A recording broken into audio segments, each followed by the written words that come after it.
Waalaikumsalam. Assalamualaikum warahmatullahi wabarakatuh. Waalaikumsalam warahmatullahi wabarakatuh.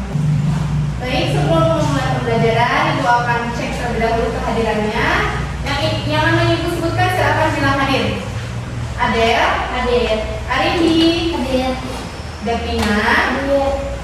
Fitri, Hadir. Ica, Hadir. Eva, Hadir. Zahra, Hadir. Fani, Hadir. Hamida, Hadir. Sarah. Hadir. Baik, yang tidak masuk hari ini berarti Abdul Tamami ya. Kenapa Abdul Tamami? Sakit. Oh, sakit. Baik, untuk Abdul Tamami kita doakan semoga diberikan kesembuhan ya, agar sehat kembali, agar bisa belajar kembali bersama kita sama-sama ya. Amin. Oke. Selamat siang semuanya. Siap. Bagaimana kabarnya hari ini? Baik. Masih semangat? Masih. Alhamdulillah. Masih semangat? Masih. Oke, walaupun cuaca di luar sedang terik, sedang panas, semoga tidak menurunkan semangat kita hari ini ya untuk pembelajaran hari ini. Alhamdulillah kita bisa bertemu kembali di mata pelajaran Bahasa Indonesia hari ini. Sebelum memulai pembelajaran, Ibu mau tes semangat kalian dulu. Kita tepuk semangat ya, silakan berdiri. Tepuk semangat.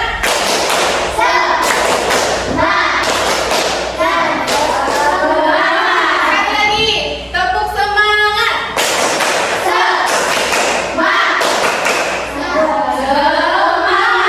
Oke, silakan duduk kembali.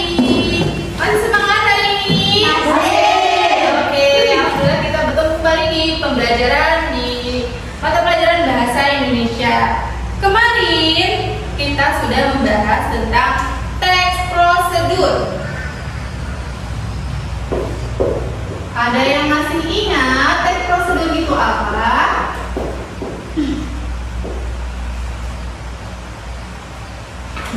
Oke.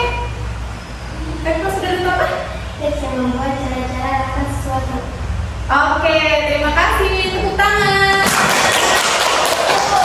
Jawabannya, teks prosedur adalah teks yang berisikan tentang langkah-langkah atau tahapan-tahapan cara-cara untuk membuat atau melakukan sesuatu. Nah, kemarin kita sudah membahas mengenai teks prosedur dan juga struktur-struktur dari teks prosedur.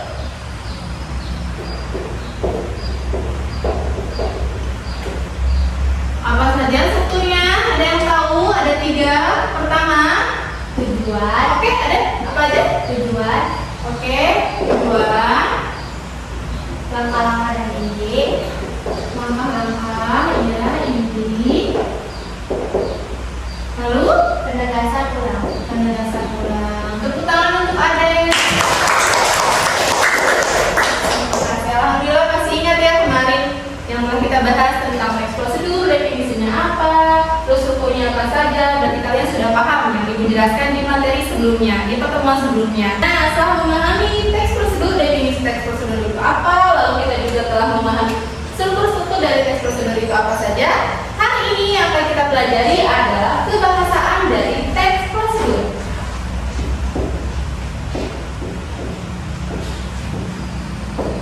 Teks prosedur. Tujuan pembelajaran kita hari ini adalah memahami apa saja kebahasaan yang terdapat dalam teks prosedur. Jenisnya bagaimana, kebahasaannya apa saja, dan apa saja yang digunakan dalam teks prosedur. Motivasi pembelajaran kita hari ini adalah agar kita dapat menentukan kebahasaan yang terdapat dalam teks prosedur. Nah, kali ini Ibu akan menjelaskan apa saja kebahasaan dalam teks prosedur. Ibu sudah menuliskan ada 7 kebahasaan dalam teks prosedur. Silakan kalian baca terlebih dahulu. Yang pertama ada apa? Oke, kedua, Bentuk pasif. ketiga, Perasaan. keempat, Keterangan cara bergerak. kelima, Menggunakan kata-kata. keenam, Menggunakan kata pembukuan. ketujuh, Menggunakan aliran i, kan, dan la. Nah, apa sih yang dimaksud dalam nomor 1? Kalimat Kalimat perintah ini artinya kita memerintah atau menyuruh melakukan sesuatu. Contohnya, ambilkan penghapus. Nah, itu merupakan suatu kalimat perintah. Biasanya kalimat perintah itu diakhiri dengan tanda seru. Seperti ini ya. Yang kedua adalah bentuk pasif. Bentuk pasif itu artinya tidak aktif atau tidak diutarakan secara langsung. Contohnya adalah tombol keyboard ditekan dengan menggunakan 5 jari. Nah, ditekannya itu adalah contoh kata yang pasif. Yang ketiga adalah kriteria atau batasan. Biasanya dalam teks prosedur itu ada kriteria tersendiri atau batasan tersendiri. Contohnya teks prosedur tentang cara membuat nasi goreng yang enak dan lezat. Nah, menurut penulis dari teks prosedur tersebut, membuat nasi goreng yang enak itu harus menambahkan 2 sendok makan garam untuk 1 piring nasi contohnya. Dimana yang termasuk kriteria atau batasan tadi tambahkan 2 sendok garam. Nah, ini yang dimaksud dengan kriteria. Atau misalkan kriteria ini yang menentukannya adalah penulisnya. Bisa 2, bisa 3, itu bagaimana penulisnya ingin pembaca mendapatkan tujuan yang ingin dicapai dari teks prosedur. Seperti itu ya. Selanjutnya yang keempat adalah keterangan cara, alat, tujuan. Biasanya dalam teks prosedur itu keterangan cara, alat, tujuan ini juga termasuk salah satu syarat untuk membuat teks prosedur atau hal utama yang harus ada pada teks prosedur. Contohnya adalah alat. Untuk membuat nasi goreng harus disiapkan alat apa saja. Contohnya ada alatnya wajan, kompor, terus bahannya apa saja. Ada minyak sayur, tentunya ada nasinya, terus cabangnya harus berapa. Nah, itu adalah cara, alat, atau tujuan. Yang kelima adalah menggunakan kalimat saran. Kalimat saran di sini itu contoh katanya adalah sebaiknya, misalkan seperti itu ya. Untuk membuat nasi goreng sebaiknya digoreng hingga tercium harum, misalkan harumnya harum bawang atau apa. Biasanya adalah yang kelima menggunakan kalimat saran. Contohnya teks prosedur membuat nasi goreng yang enak dan lezat. Contoh kebahasaan menggunakan kalimat saran. Contohnya adalah sebaiknya nasi goreng digoreng hingga tercium harum, misalkan seperti itu ya. Nah, yang keenam menggunakan kata penghubung. Apa saja sih kata penghubung? Contohnya ada selanjutnya, lalu, dan sebagainya. Yang terakhir adalah penggunaan akhiran ikan dan lah. Contohnya seperti yang ada pada kebahasaan yang pertama tadi, kalimat perintah. Seperti ambilkanlah. Nah, lamnya itu adalah penggunaan akhiran yang termasuk pada kebahasaan suatu teks prosedur. Nah, hari ini Ibu sudah mempersiapkan 1 lembar LKPD ya. Nah, tapi sebelumnya satu kelas ini Ibu minta dibagi menjadi 3 kelompok. Jadi nanti masing-masing kelompok akan mendapatkan 1 lembar LKPD yang harus kalian kerjakan. Nah, dalam LKPD ini isinya ada teks prosedur yang tugasnya kalian yang pertama adalah membaca terlebih dahulu teks prosedurnya secara detail, secara rinci ya, identifikasi apa saja strukturnya.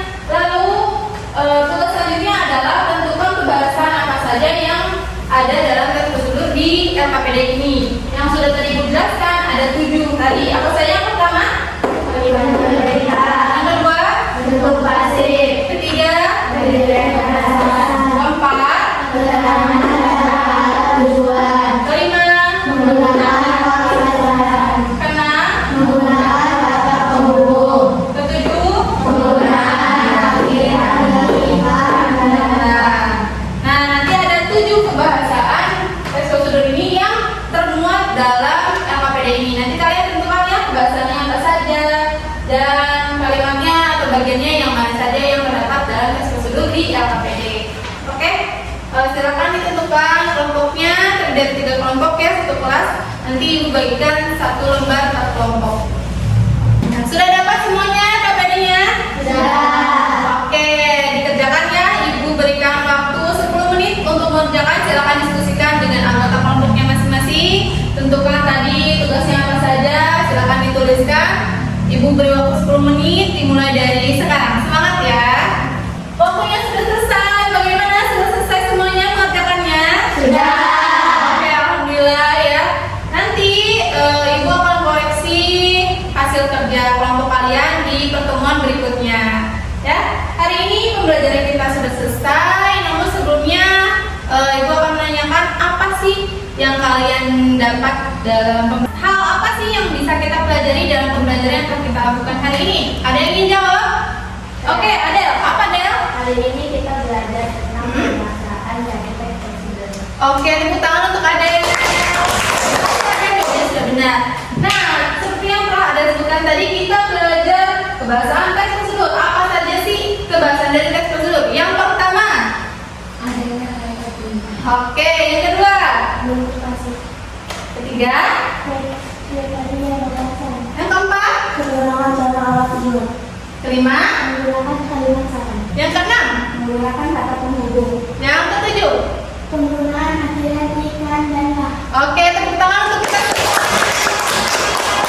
Tadi kita sudah paham ya tentang kebahasaan teks prosedur yang sudah kita pelajari di hari ini.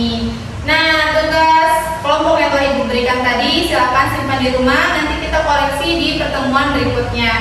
Hari ini pembelajaran telah selesai. Tadi hal apa saja yang kita pelajari sudah disampaikan. Kalian juga sudah paham. Alhamdulillah ya. Semoga pembelajaran hari ini dapat bermanfaat bagi kita semua. Yang mungkin dapat bermanfaat ya. Amin. Amin.